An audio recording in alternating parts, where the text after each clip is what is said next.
हम चर्चा इस बात पर कर रहे हैं आज, आप जानते ही हैं कि फॉरवर्ड प्लानिंग क्या है।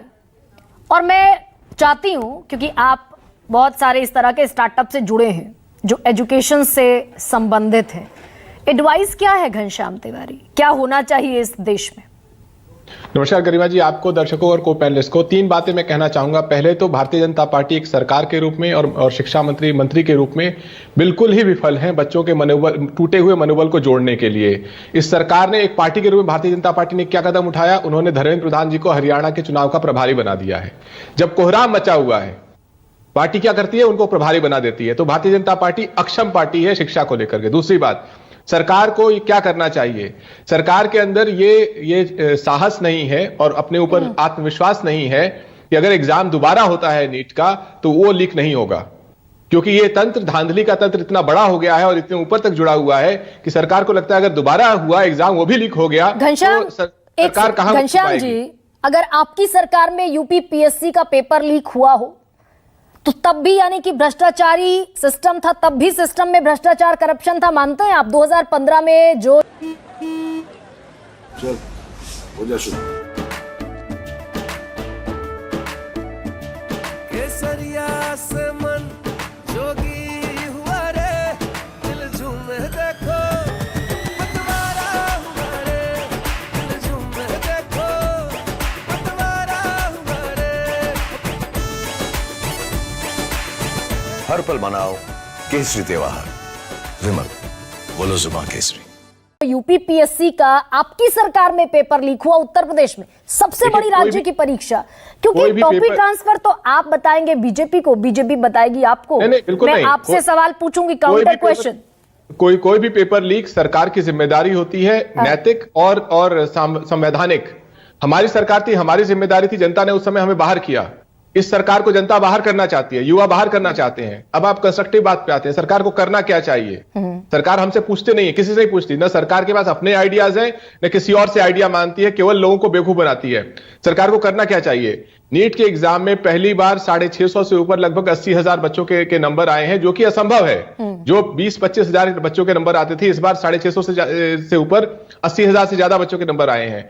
आपको जो भी बच्चे ने 550 या 600 से ऊपर स्कोर किया है, या तो आप उसके पास्ट एकेडमिक ट्रैक रिकॉर्ड को देखिए, या उसके लिए एक वेरीफाइबल एग्जाम बनाइए, ताकि अगर उस वेरीफाइबल एग्जाम में वो कम स्कोर करता है तो आपको समझ में आए कि ये धांधली है। जो बच्चे में क्षमता नहीं है 650 लाने की, वो किसी धांधली से 650 पर। ये बहुत आसान काम है, अगर सरकार बुद्धि लगाती तो कर सकती थी। नहीं, ये तो मसला हुआ नीट अंडर ग्रेजुएट का, जिस एग्जामिनेशन की अभी बात चल रही है सबसे ज्यादा। लेकिन मैं तो उत्तर प्रदेश से लेकर राजस्थान, गुजरात, मध्य प्रदेश, मैं तो पूरा आंकड़ा लेकर बैठी हूं, कोई राज्य अछूता नहीं है। तो ये जो पेपर माफिया है, यानी कि केरल से लेकर कश्मीर तक, दक्षिण से लेकर उत्तर तक, सारी सरकारों में साठगांठ है ना? नहीं, गलत बात है। देश में अनेक राज्यों में एग्जाम्स होते हैं, वो लीक नहीं होते। और आज के समय में तो एग्जाम को लीक होना, सरकार बहुत आसान से इसको सॉल्व कर सकती है। आज के समय में पहली बात तो जिस तरह की टेक्नोलॉजीज अवेलेबल है, आपको कोई भी ऐसा एग्जाम नहीं होना चाहिए जिसको एक साथ 25 लाख बच्चे एक ही 3 घंटे के टाइम में कर रहे हैं। जिस तरीके से आप कह रहे हैं कि ऐसा नहीं है, सिर्फ कुछ जगहों पर एग्जाम लीक होता है। मैं पढ़ देती हूँ, उत्तर प्रदेश, राजस्थान, बिहार, गुजरात, महाराष्ट्र, हरियाणा, तेलंगाना, झारखंड, कर्नाटक, जम्मू कश्मीर, उत्तराखंड, असम, ओडिशा, अरुणाचल प्रदेश में भी मैंने सुना पेपर लीक हुआ है।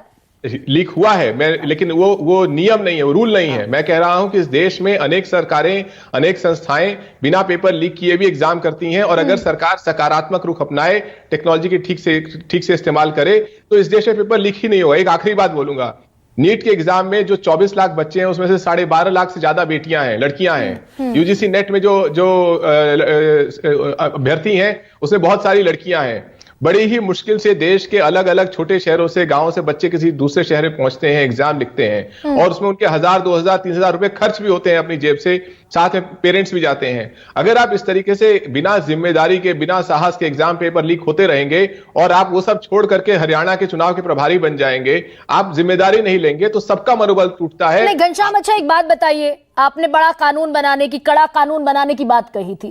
कानून तो ऑलरेडी एग्जिस्ट करता है, राजस्थान में भी करता है, मध्य प्रदेश में भी करता है, देश में भी करता है। मैंने अपनी चर्चा में कानून के बारे में अभी नहीं कहा है। मैंने कहा है कानून एक तरफ है, लेकिन आप सिस्टम बना सकते हैं, तकनीकी सिस्टम बना सकते हैं जो 2 चीजें करेगा। पहले तो कोई भी विसंगति अगर किसी के रिजल्ट में आई, कोई बच्चा 10th में 12th में लगातार फेल हो रहा है और नीट के एग्जाम में टॉप हो जाए, ये विसंगति है। मैं नहीं कहता कि टॉप नहीं कर सकता, लेकिन इसकी जांच होनी चाहिए और वो जांच साधारण तरीके से की जा सकती। दूसरी, आपका कोई भी एग्जाम आज के समय में, आप एग्जाम में ये नहीं पूछते कि कोई इंटेलेक्चुअली चैलेंजिंग चीज नहीं पूछ रहे हैं। ज्यादातर एग्जाम में आप क्या पूछते हैं? पानीपत का पहला युद्ध कब हुआ था, दूसरा युद्ध कब हुआ था, साधारण सवाल पूछते हैं। तो आज के समय में आप ग्रेड बेस्ड एग्जाम्स कर सकते हैं, ताकि जो अंतिम पड़ाव एग्जाम का हो उसमें एक साथ 24-25 लाख बच्चे नहीं बैठ रहे लेकिन घनश्याम कानून की बात तो की ना विपक्ष ने भाई कि कानून बनाएंगे, और एक